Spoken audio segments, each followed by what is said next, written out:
wabarakatuh. Kembali lagi bersama aku Devi di channel Devi Fauzia yang akan selalu membahas seputar pengalamanku selama aku terkena GERD dan psikosomatik, teman-teman.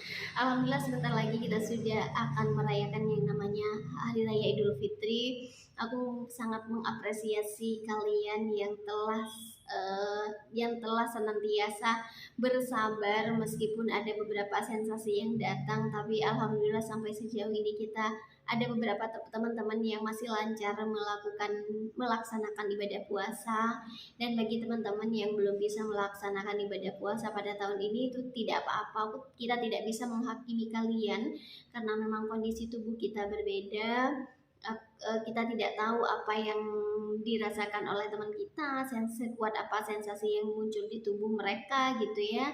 Jadi sangat perlu bersyukur bagi kita yang sudah bisa menjalankan ibadah puasa, karena di bulan Ramadan ini kita bisa melatih diri kita untuk terutama mendisiplinkan pola makan gitu teman-teman. Pola makan yang biasanya 3 kali sejam makan, 3 jam makan, 3 jam makan, alhamdulillah sekarang sudah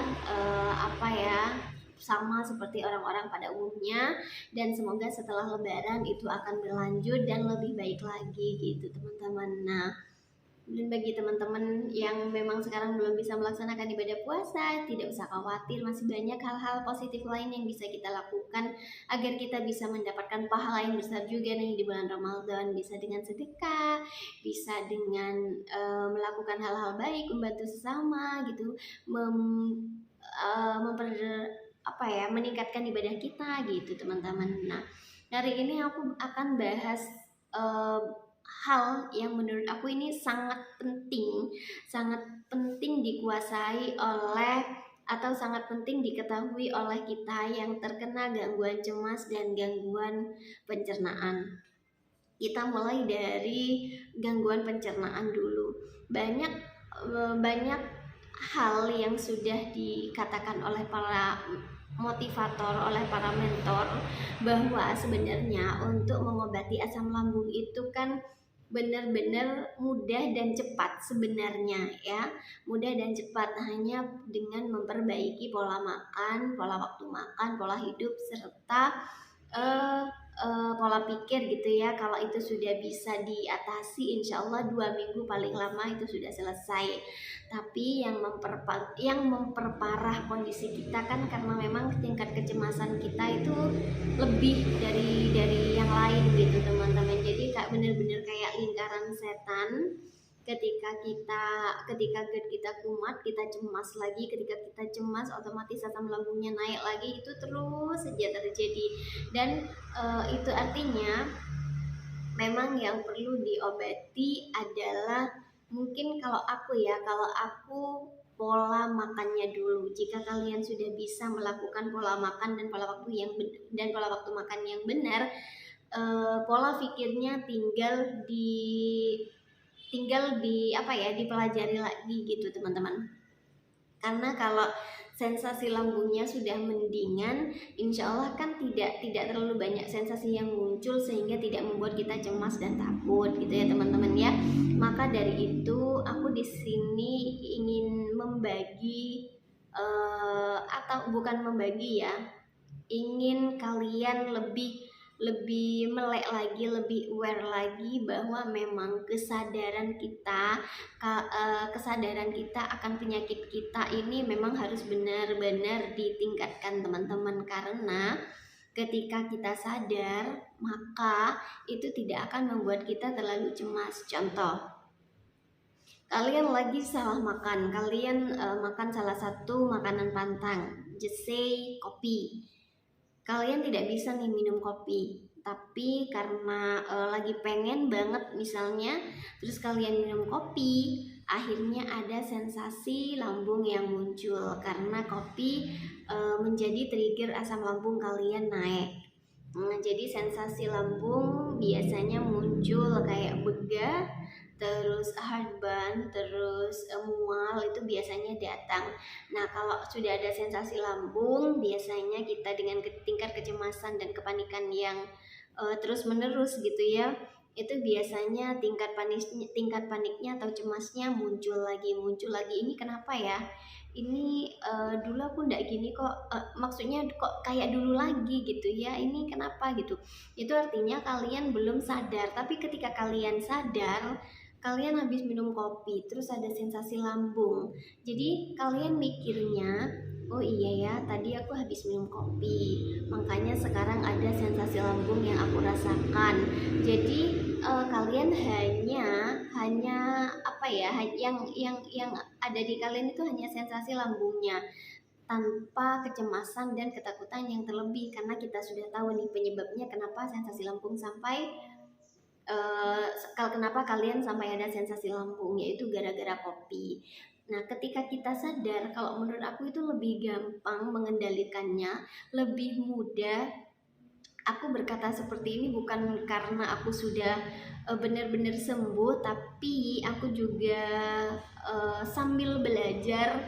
Alhamdulillahnya sekarang ketika apa ya, serangan takut AM itu datang ke aku, terus ketika aku berpikiran hal-hal yang buruk lagi gitu ya, nah biasanya aku tuh sekarang langsung pikiranku langsung kayak gini, aku tidak mau lagi diperbodoh oleh pikiran-pikiran negatif yang membuatku bertambah parah, yang membuatku tidak bisa berangsur sembuh. Toh pada bulan-bulan kemarin sudah 1 tahun ketakutan-ketakutan itu muncul, tapi alhamdulillahnya sampai detik ini semua ketakutan yang aku rasakan itu tidak terjadi. Itu artinya ini hanyalah permainan pikiranku saja. Jadi aku harus benar-benar bisa mengendalikannya.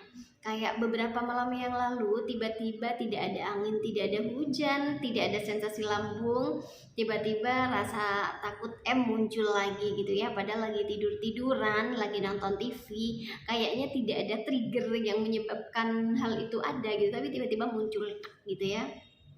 Tiba-tiba muncul, sempat panik beberapa menit, lalu akhirnya aku ingat lagi semua video-videoku yang aku sharing ke kalian.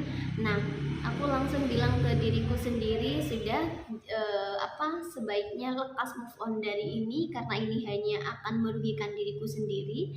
Inilah pikiran ini yang menyiksaku selama bertahun-tahun, dan hal-hal yang aku pikirkan itu alhamdulillah sampai sekarang ini tidak terjadi.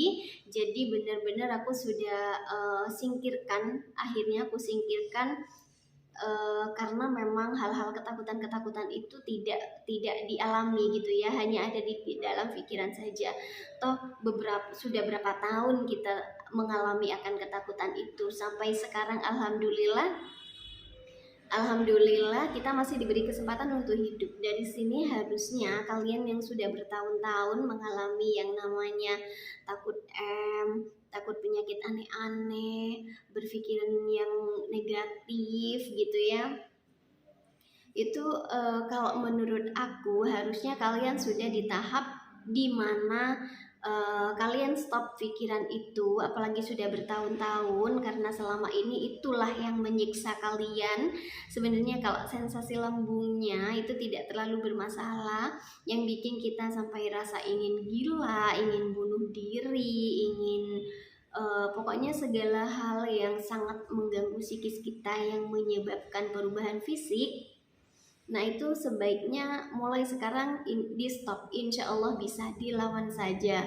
Kalian tinggal bilang ke diri kalian kalau bertahun-tahun kalian sudah mengalami yang namanya ketakutan ini, dan dengan adanya ketakutan yang berlebih ini, ketakutan akan kematian, ketakutan akan penyakit buruk, itu yang memperparah memperparah kondisi kalian, itu yang mengakibatkan sensasi itu selalu muncul teman-teman. Nah menurut aku kalian harusnya sudah bisa mengontrol itu semua, benar-benar belajar dari pengalaman, sering melihat video-video motivator dari para mentor. Sampai sekarang pun ketika aku ada hal yang nge-trigger, kayak tiba-tiba aku takut mati nih, tiba-tiba asam lambungku naik gara-gara terlalu stres nih, Aku nonton videoku sendiri teman-teman kalau sekarang. Jadi aku ingat-ingat lagi, oh apa ya, metode apa ya yang dulu aku lakukan gitu.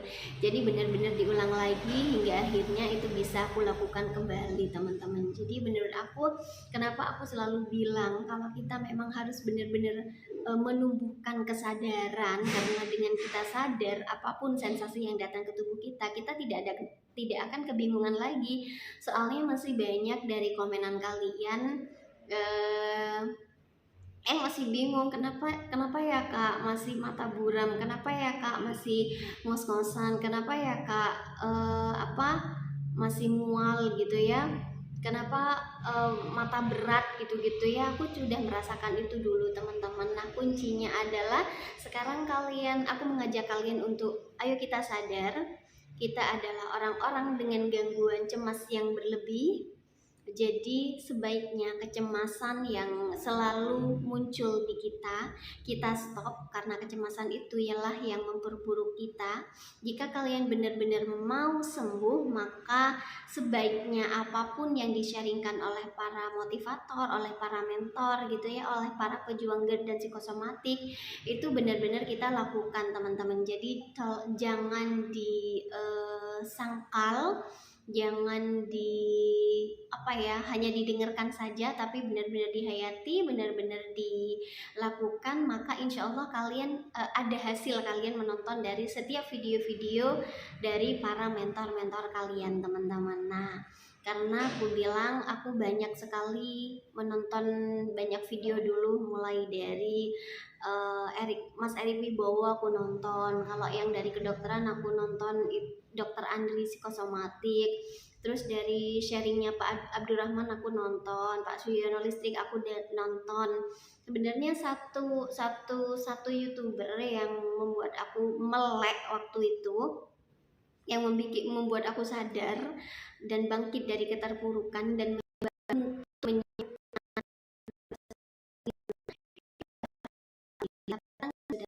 teman itu benar-benar buat aku benar hanya main aja. Sekian